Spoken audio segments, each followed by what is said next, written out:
to talk about Daniel in the lion's den. Let's start with this. And remember, by the way, when Daniel and the other Jews were carried off into exile into Babylon, Jeremiah the prophet prophesied that the Jews would be there 70 years. 70 years. So it was, you weren't getting in and getting out. Just remember that. And Daniel was a man that was faithful to God. Faithful to God throughout all of the things that were going on. So now, chapter 6. It pleased Darius, who was the leader of the empire, to appoint 120 satraps. And I'll put this in terms that if you're from Chicago, you'll know this better. Aldermen. Darius appointed 120 aldermen to rule throughout the kingdom, with 3 administrators over them, one of which was Daniel. The aldermen were made accountable to those 3 men so that the king might not suffer loss. What was the king worried about? Being robbed blind. That's why he used the aldermen. And it says, so now Daniel distinguished himself among the administrators and the aldermen by his exceptional qualities, that the king planned to set Daniel over the entire kingdom. Remember, Daniel is not whatever group this is, if it's the Persians or the Medes. I think it's Persians or Medes. He wasn't Persian. He was Jewish. And he had been held captive in this geographical area for probably 60 or 70 years. So the king was going to make him in charge of all of these other guys. At this, the other administrators and the aldermen tried to find charges or grounds for charges against Daniel in his conduct of government affairs, but they were unable to do it. They were unable to find anything that Daniel was doing wrong, so that they could go to the king and say, Daniel is a crook, get rid of him. Could find nothing wrong with his work. They could find no corruption in him because he was trustworthy, nor was he negligent. So not only was he honest, he was hardworking and did his job. Finally, these men said, we will never find any basis for charges against this man Daniel unless it has something to do with the law of his God. This is so similar to 50, 60, 70 years earlier when Shadrach, Meshach, and Abednego were in that same situation. That's why I got these confused, because it sounds so familiar. But Daniel led a life of excellence. If you want a role model in your life, look at Daniel. If you want somebody to copy, look at Daniel. He honored God, put God first, and worked his butt off to do everything the right way. Not a bad combination, right? So, let me turn the page here. So these administrators and aldermen went out as a group to the king and said, may King Darius live forever. The royal administrators, the prefects, the satraps, the advisors, and governors have all agreed that the king should issue an edict and enforce the decree that anyone who prays to any god or human being during the next 30 days, except you King Darius, will be thrown into the lion's den. Now, your majesty, issue the decree and put it in writing so that it cannot be altered, in accordance with the law of the Medes and the Persians. So Darius put the decree in writing, which meant even he could not change it. Now, when Daniel learned that the decree had been published, he went home to his upstairs room where the windows were opened up to Jerusalem. And 3 times a day, he got down on his knees and prayed, giving thanks to God, just as he had done before. I want to make one point very clear. Daniel didn't just start praying then. Daniel prayed every day, 3 times a day. Does anyone else do that? Praying is hard. You think praying would be an easy thing to do. I find myself, when I start praying, and I usually do when I'm alone, I can't pray for 30 seconds before my mind gets distracted. I start praying about something, and then I start thinking about that something that I'm praying for. So it is as much as we say when somebody says, "Well, will you pray for me?" Yeah, I'll pray for you. Do you pray 3 times a day like Daniel did? In not only today, but the next day, and the next day, and the next day, and the next day, and the next day, and the next day. No, I don't pray that consistently. But Daniel lived to honor God. He had courage of his convictions, and he didn't start praying then. He just continued praying then. So you realize that's what these administrators were trying to do. They were trying to trap Daniel in this situation.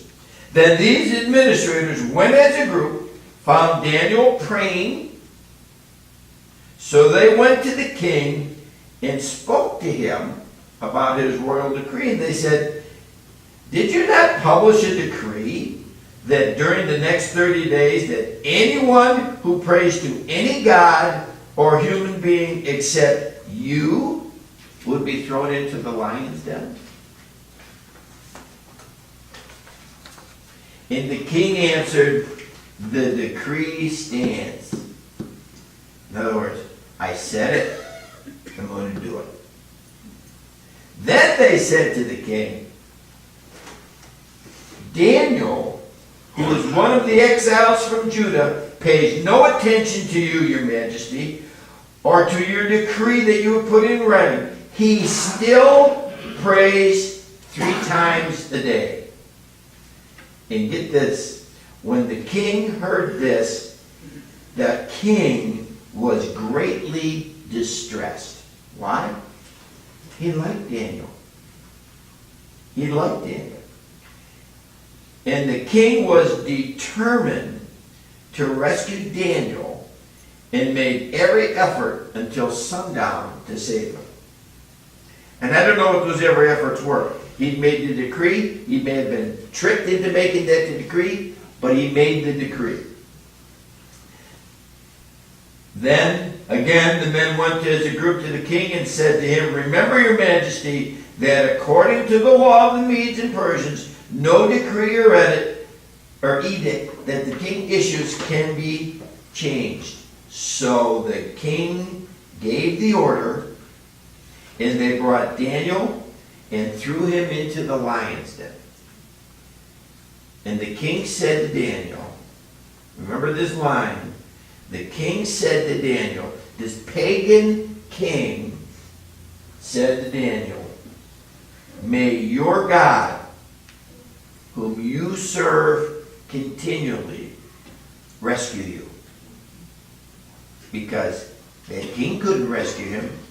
The king could not rescue Daniel from this situation. So a stone was brought and placed over the mouth of the lion's den, and the king sealed it with his own ring and the rings of the nobles, so that Daniel's situation could not be changed.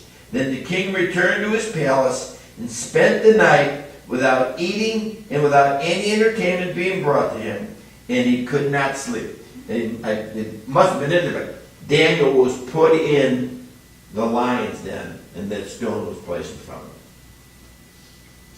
So at the first light of dawn, the king got up, hurried to the lion's den, and when he got near the den, he called Daniel in an anguished voice, "Daniel, servant of the living God, has your God, whom you serve continually, been able to rescue you from the lion?" I don't know if he was.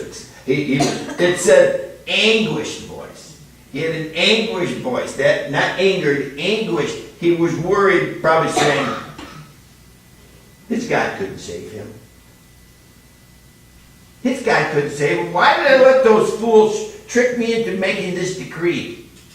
I like Daniel, but he didn't know or didn't fully believe that Daniel's God could do what Daniel was hoping for." So Daniel answered, "May the king live forever. My God sent his angel, and he shut the mouth of the lions. They have not hurt me, because I was found innocent in God's sight. Nor have I ever been wrong before you, Majesty. I didn't wrong God. I didn't wrong you, King Darius." The king was overjoyed and gave orders to lift Daniel out of the den. And when Daniel was lifted from the den, no wound was found on him, because he trusted God. Isn't that awesome? Amen. Amen. And then, just as an aside, at the king's command, the men who had falsely accused Daniel. Now let me ask you this. Falsely accused Daniel. Was Daniel praying? Yes. Was he praying to the God? Yes. Was Daniel falsely accused? I don't think Daniel was falsely accused. I think those people tried to trick King Darius in making that decree, but Daniel was praying. But regardless, they were thrown into the lion's den along with their wives and children, and before they reached the floor of the den, the lions overpowered them and crushed all their bones. So the lions did not eat Daniel because they weren't hungry. They didn't touch Daniel because God protected Daniel. Then Darius wrote to all the nations. Now get this. This is a pagan king. Then Darius wrote to all the nations and peoples of every language in all the earth, "May you prosper greatly. I issue a decree that in every part of my kingdom, people must fear and reverence the God of Daniel. For he is the living God, and he endures forever. His kingdom will not be destroyed. His dominion will never end. He rescues and he saves." All these words, this is coming from a pagan king, not David, who it almost sounds like the Psalm. He rescues and he saves. He performs signs and wonders in heavens and on earth. He rescued Daniel from the power of the lions. And then it said, Daniel prospered during the reign of Darius and the reign of Cyrus the Persian. How's that? You want a role model? You want somebody to emulate in your life? Dare to be a Daniel. Daniel could have easily said, when King Darius was throwing him into the lion's den saying, will you give me a break here? I've been kidnapped from my country in Jerusalem. I proved myself with 2 other empires, and now you're throwing, and you probably didn't even know about Shadrach, Meshach, and Abednego. It didn't work for them. You think it's going to work for me? He didn't give up on God, saying, God, why am I going through this? Why are you putting me into the lion's den? I have been faithful to you, God. I have done everything you would want me to do. And he didn't. He didn't say that. He trusted God. He just trusted God. So we need to, like Daniel, live our lives honoring God. Daniel honored God. We should also, in the activities that we do them to the absolute best of our abilities, because the example, if Daniel was not a qualified administrator for the king would not have cared about him. He said, fine, throw him into the lion's den. He's not on the job half the time anyways. That wasn't Daniel at all. Daniel was his best administrator. And that administration didn't particularly have anything to do with following God. It's like when you work a job for a company, you work as good as you can for that company. That's what Daniel did. And the interesting thing, and I'll say it again, when I'm in trouble, I pray. Daniel prayed all the time. In fact, his prayer did not change when he got in trouble. It was the same praying that he did before the threat of being thrown into the lion's den, and probably afterwards, after he got out. He had an attitude of prayer, trusting God, and I only wish that I could have a portion of the faithfulness of Daniel to pray with the passion and fervor that he did. And I would just encourage you to dare to be a Daniel, because you know why? Our world needs to see people like Daniel, and hopefully us, who had no use for God, but this king, seeing Daniel's faithfulness and trust in God, he professed great praise for God. And we need to be examples like that in our world. Amen? Amen. Amen.